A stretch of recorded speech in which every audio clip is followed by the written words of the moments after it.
நெட்ஃப்ளிக்ஸ்ல வெளிவந்திருக்கிற ஒரு மலேசியன் தமிழ் மூவியான சி4 சிண்டா திரைப்படம் எப்படி இருக்கு அப்படிங்கிறத அந்த ரிவ்யூல பார்க்க போறோம். ஸோ இந்த படத்தை பொறுத்தளவுக்கு ஒரு நல்ல ரோம்காம் டிராமாவா எடுத்திருக்கிறாங்க. இதுல படத்தோட கதை என்னன்னா, ஸோ படத்துல ஹரி அண்ட் சோனியா அப்படிங்கிற ஒரு கப்பிள்ஸுங்க ரொம்ப வருஷமா லவ் பண்றாங்க.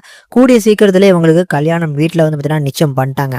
பட் இந்த லவ் அண்ட் அரேஞ்ச் மேரேஜில் ஒரு சின்ன பிரச்சனை என்னன்னா, ஸோ இவங்க வீட்டில் வந்து ஒருத்தவங்க வீட்டில், அதாவது பொண்ணு வீட்டில் சைடில் அவங்க அம்மா வந்து ஜாதகம் பார்த்து தான் வந்து பார்த்தீங்கன்னா கல்யாணம் பண்ணணும் அப்படிங்கிறாங்க. இந்த சைடில் இவங்க அப்பா வந்து ஜாதகம் பார்க்காம தான் வந்து பார்த்தீங்கன்னா கல்யாணம் பண்ணணும் அப்படிங்கிறாங்க. இந்த விஷயத்தினால இவங்களுக்குள்ளேயுமே வந்து பார்த்தீங்கன்னா 1-2 சண்டைகள் அப்பப்போ வந்துட்டு போகிறது உண்டு. ஒரு கட்டத்தில் வந்து பார்த்தீங்கன்னா இன்விடேஷன் கொடுக்கறதுக்காக வெளியூருக்கு டிராவல் பண்ணும்போது ஒரு கார் ஆக்சிடென்ட்ல இவங்க 2 பேருமே வந்து பார்த்தீங்கன்னா மெமரி லாஸ் ஆயிடுறாங்க. ஸோ 2 பேருக்குமே வந்து கடந்த காலத்தில் என்ன நடந்துச்சு, இவங்க காதலிச்சது எல்லாமே மறந்து போயிருது.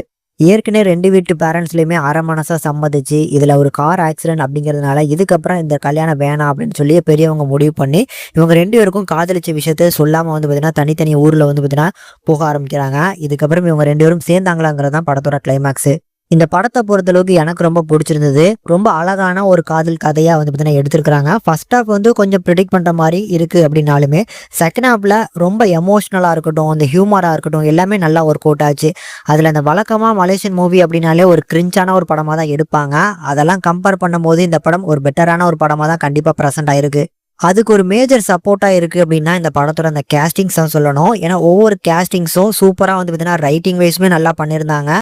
ஹீரோவோட ஃப்ரெண்டு, ஹீரோயினோட ஃப்ரெண்டுன்னு சொல்லி ஒரு குறுகிய கதாபாத்திரங்களை நல்லாவே ஹேண்டில் பண்ணி அந்த கதாபாத்திரங்களை வச்சு எந்த அளவுக்கு வந்து பார்த்தீங்கன்னா ஹியூமர்ஸ் ஒர்க் அவுட் பண்ண முடியும், எந்த அளவுக்கு வந்து பார்த்தீங்கன்னா எமோஷன்ஸை ஒர்க் பண்ண முடியும், இந்த மாதிரி நல்லாவே பார்த்து பண்ணியிருக்காங்க. ஆனால் ஒரு சில இடங்கள்ல ஆன் அண்ட் ஆஃபாக தான் எல்லாமே ஒர்க் அவுட் ஆயிருக்கு. ஆனால் மேஜராக வந்து பார்த்தீங்கன்னா நல்லா இருக்குங்க.